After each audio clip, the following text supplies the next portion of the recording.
everybody, and welcome to this week's Revitalise Meet interview, where I get the chance, the opportunity, the privilege to meet many business connections, not just locally, but globally. And today I've got the great pleasure to be welcoming along a gentleman who's been helping many people across the board in Scotland with everything in regards to getting their first property and getting on the property ladder in general. Can you please welcome with me today one of our fellow RBC members, but the owner of Stuart Macmillan Mortgages, and that is the one and only Stuart Macmillan. Stuart, how are you today? I'm very well, Lee. Delighted to be here. Thanks for the invite. You're more than welcome. It's been a while to try and get you kicking and screaming to come along, but eventually got you here at some point anyway. So all good. Now, as always, we like to start off this conversation really, Stuart, just to find out a little bit more about your background and a bit more why you started in this business in the first place. So tell us a bit about your business journey so far and what got you involved into what you're doing now. Sure, yeah. So I've got a long history in financial services. I've worked in financial services pretty much all my career.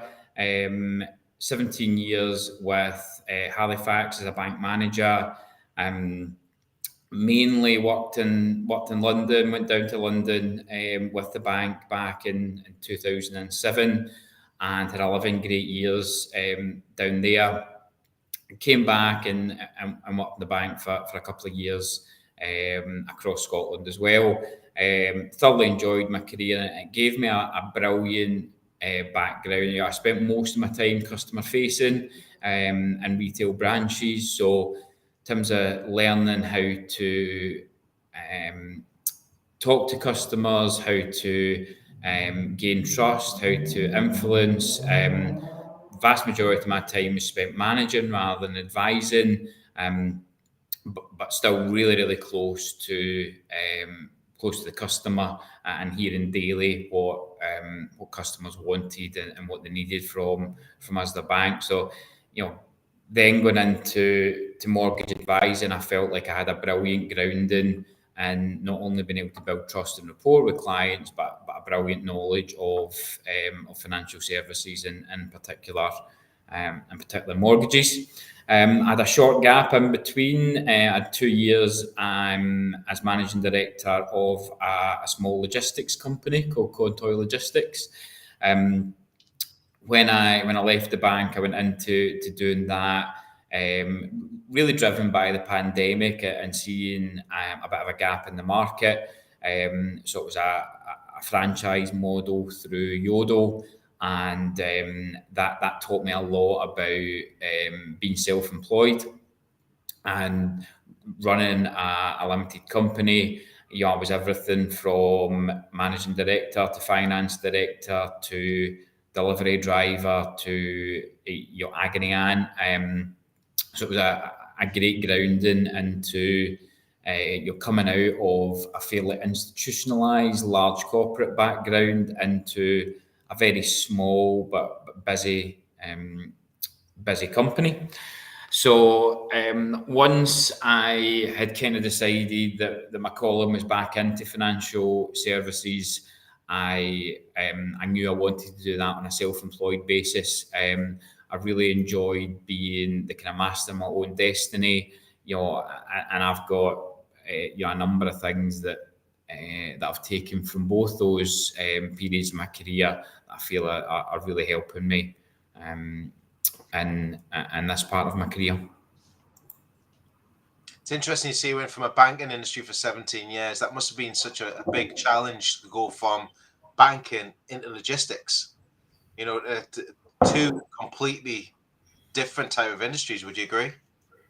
Absolutely, very different, and very different scale in terms of the size of the businesses that I was in.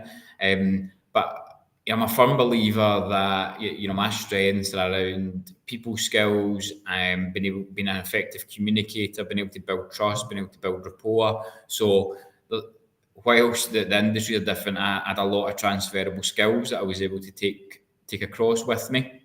And just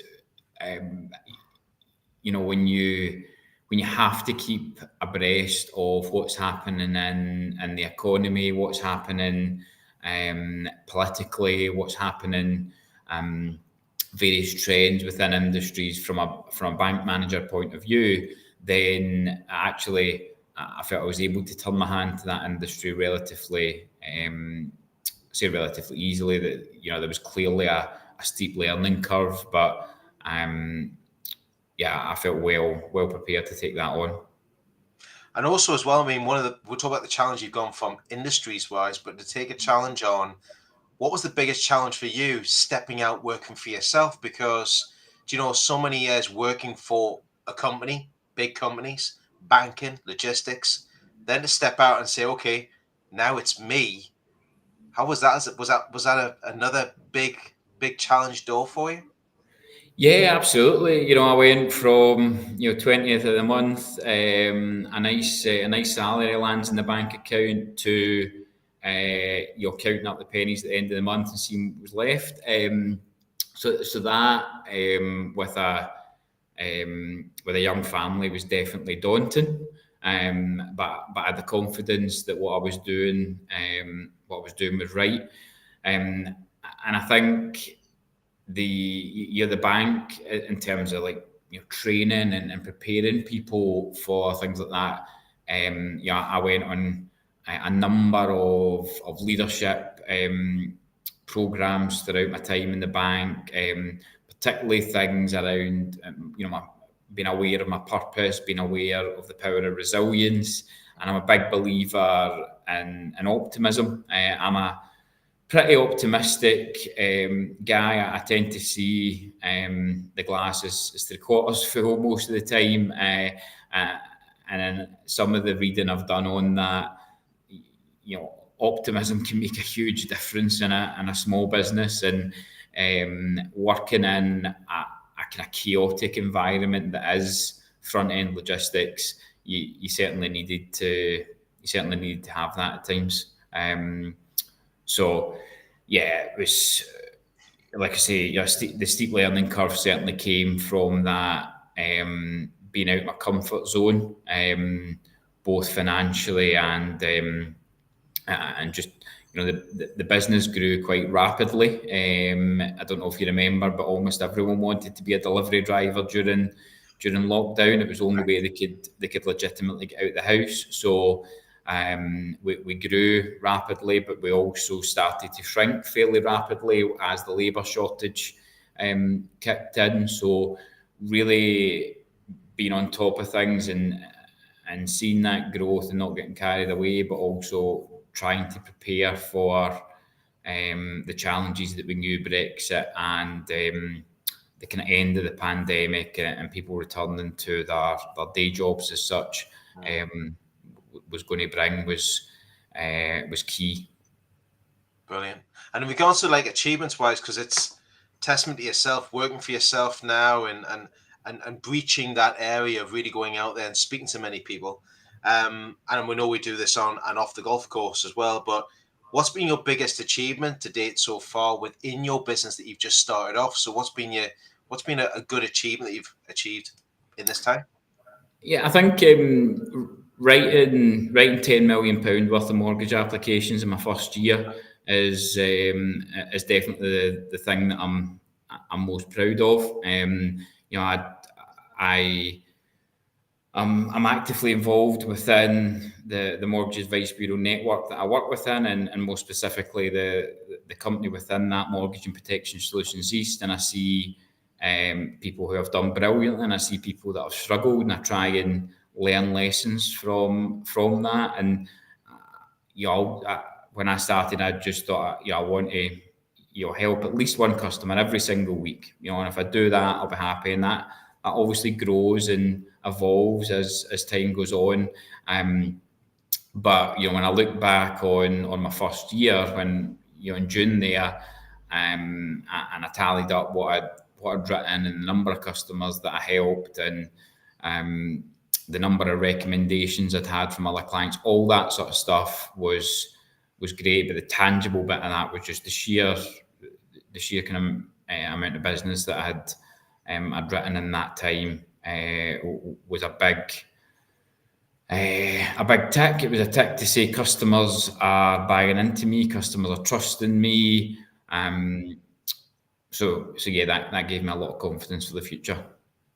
To write that much in that timeline takes some work, takes some leg movements, takes some getting out and about and meeting people and having multiple conversations. So congratulations on doing that. And it's really put a foundation in place of where you've taken your business to over the past few years. But we talk about adapting to business at the minute, and we talk about bridging the gap between virtual and in person, and your business is really a very interactive exchange between customer relations. It's you get more from it from a face-to-face meeting that you have with somebody, meeting at their property, sitting having a chat with them, having a coffee. How have you adapted your business to be more of a hybrid role? Because we do now work in a virtual, like we're doing now, and in person.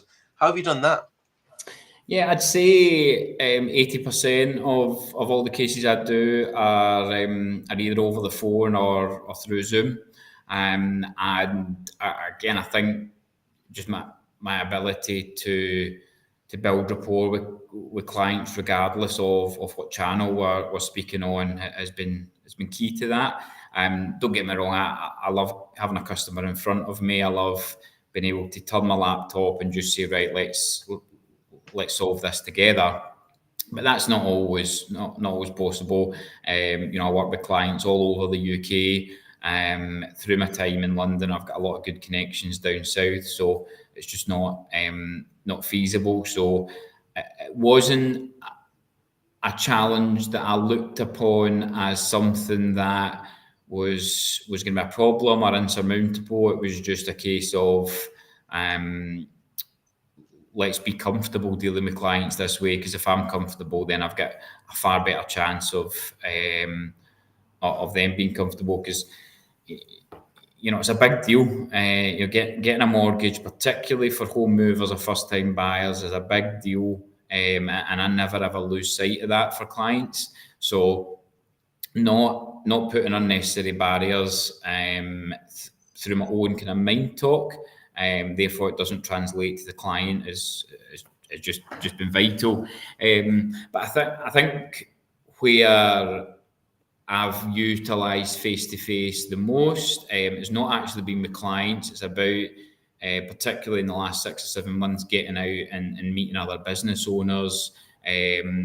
Shout out to Revitalise and For Business Club, in terms of getting out and meeting people, building rapport, building credibility as a business owner within Glasgow and the West.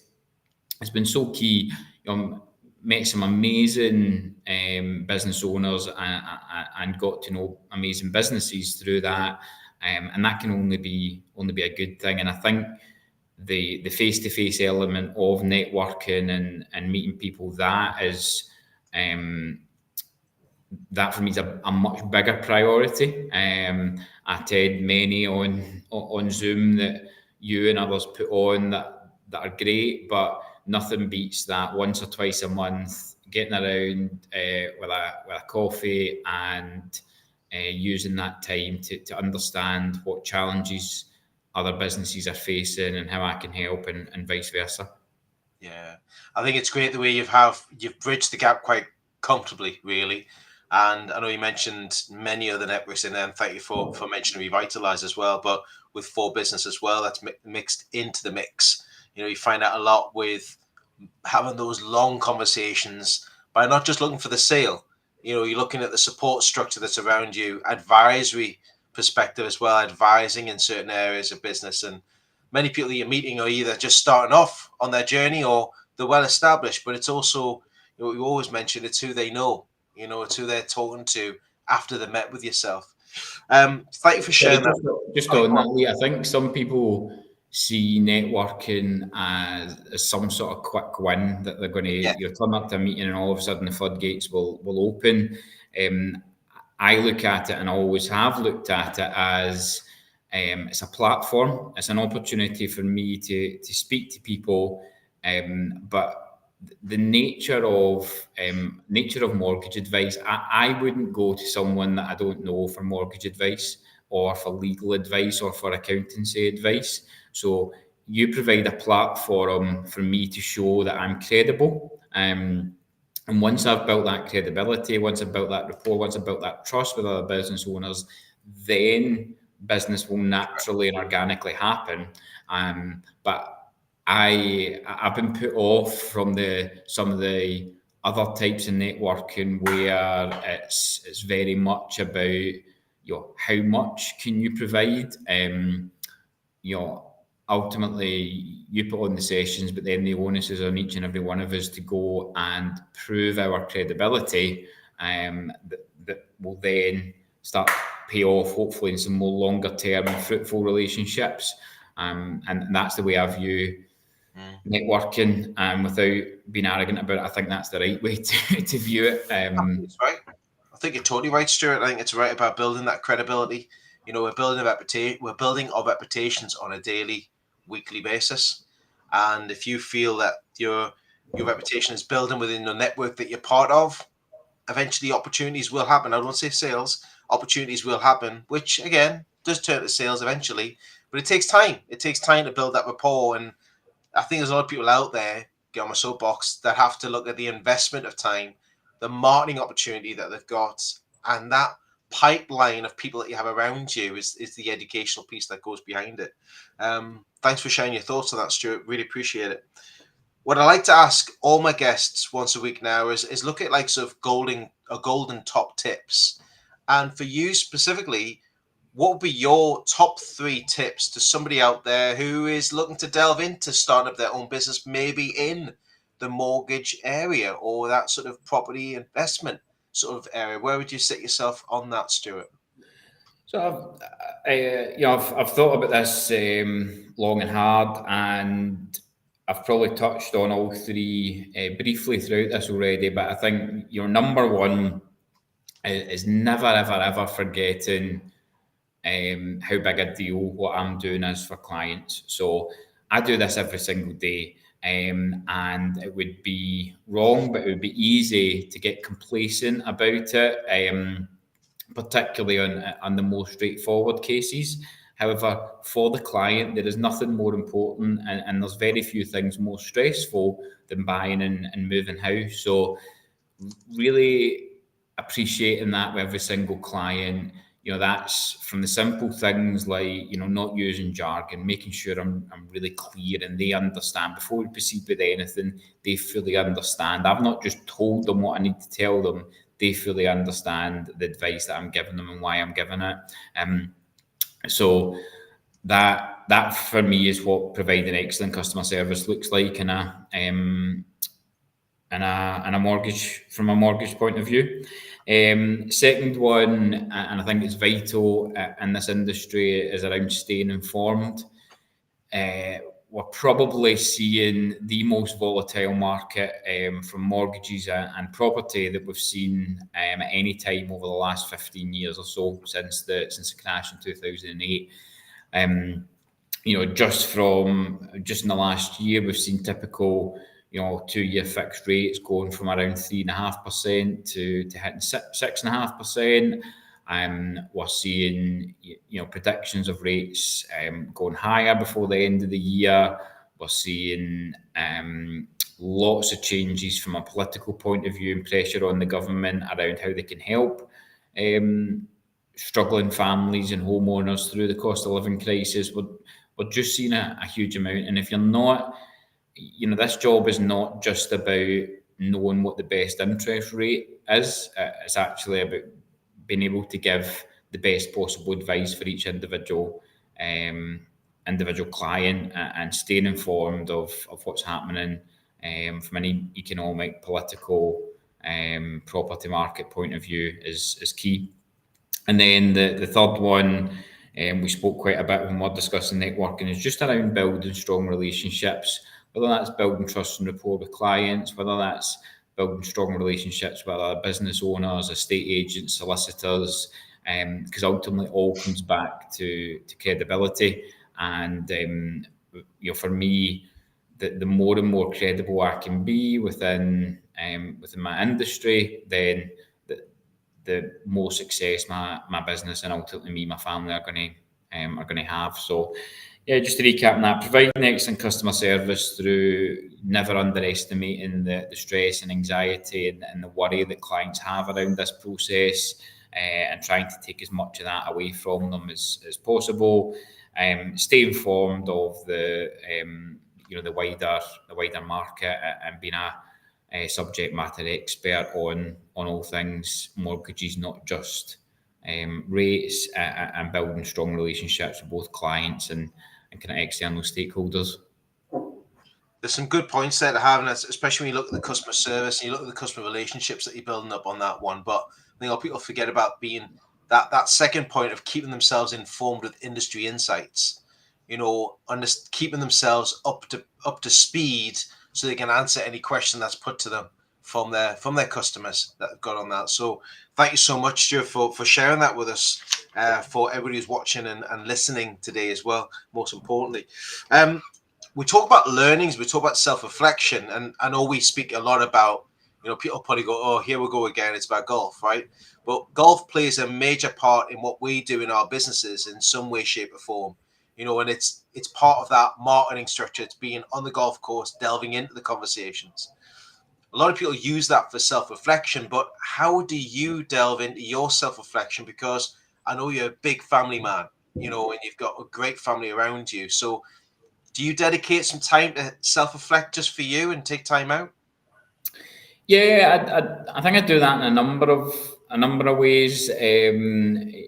Golf, being on the golf course is probably the only time that I fully switch off from the noise that's going on in kind of everyday life. I'm a keen, kind of try and keep healthy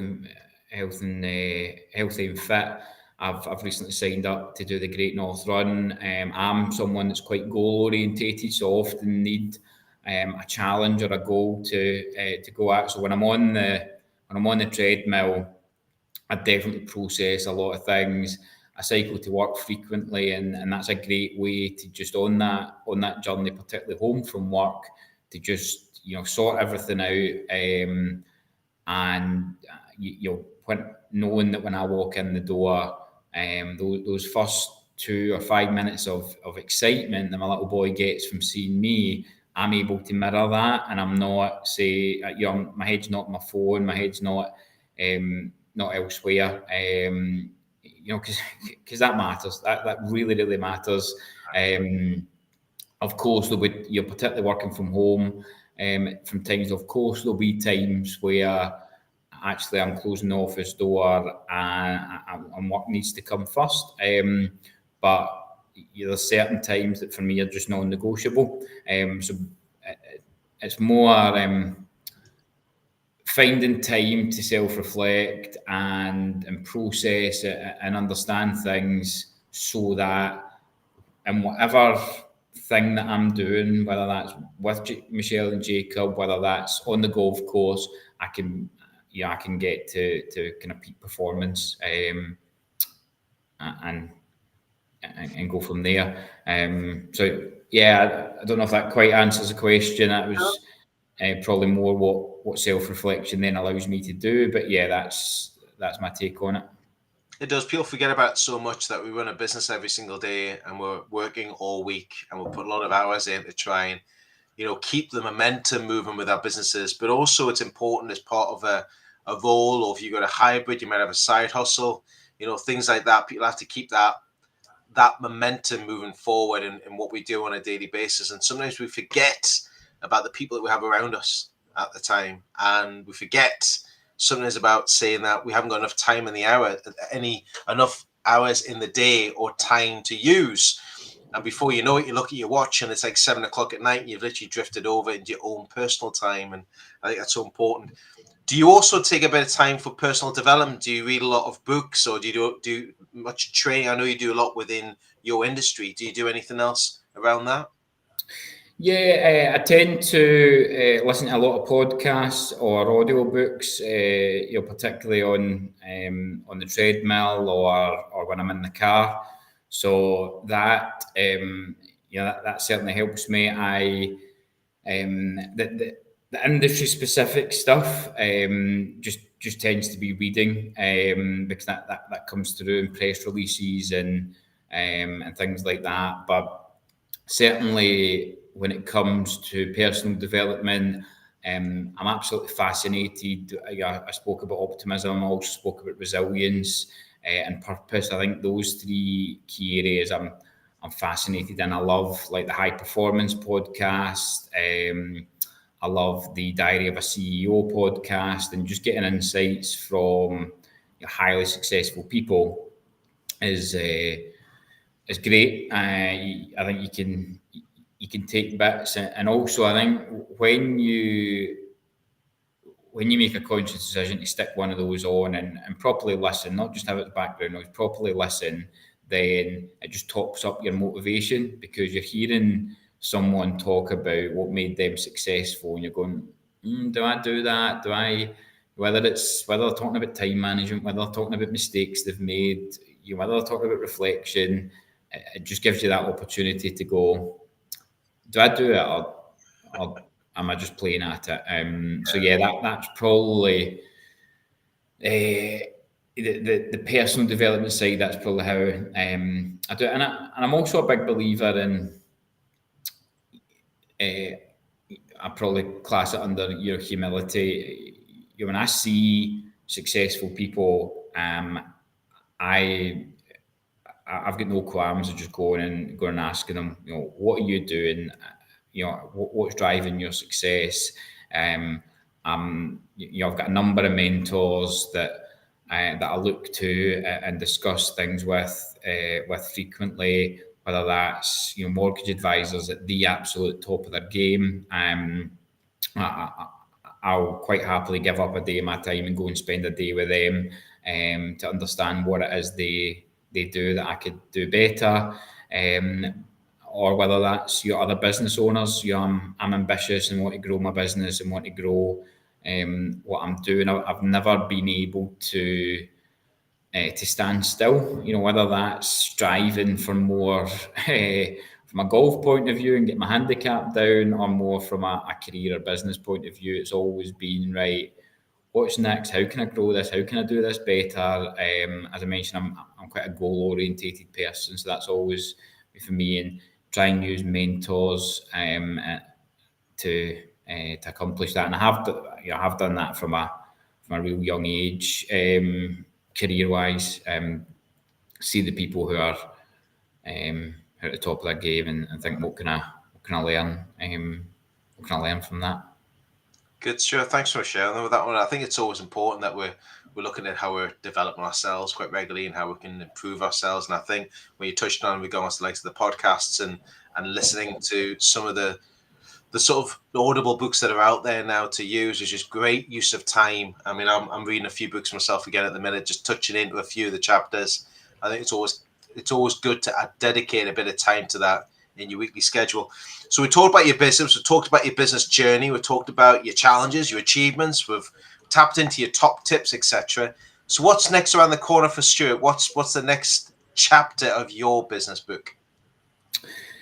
Good question, Lee. I think just continuing to grow, continuing to get more recommendations from existing clients, continuing to build partnerships with other professionals, whether that's solicitors or accountants.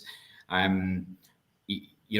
put something on LinkedIn a couple of weeks ago around most accountants, solicitors, estate agents, financial advisors have got existing partnerships in place.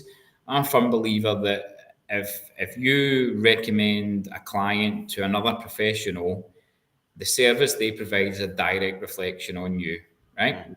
Very true. So if I recommend someone to you and you give them a bad service, they will just they kind of forget about you fairly quickly because they've decided not to do business with them or it's not went well. But they do remember me when that was the person you passed on to me. What was that all about? So I love asking the question to estate agents and solicitors and accountants. Yeah, you've got someone, but how well are they performing for you? Is their idea of communication standards the same as yours? Are their SLAs for getting in touch and delivering the same as yours? Yeah. Are they going to be a brilliant extension of your business relationship? And if the answer to that is no, or I don't know, then you need to find out and let's have a coffee. Because one thing that I'll live and die by is the service that I provide. So that's probably the next part of me. Just grow the business. Yeah, in the future, I've certainly got ambitions to grow the team that work under me, and but that's a longer term goal. For now, it's about growing that client bank and moving forward from that point of view. Grow your client bank, then you can grow your team around that, and then them can then grow their teams as well from there.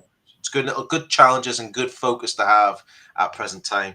Thank you very much for being with us today. But last but not least, if everybody's been watching and listening today on both the channels, how can they make contact with you, and how can they start the conversation with you? What's the best route of action to connect with you, Stuart?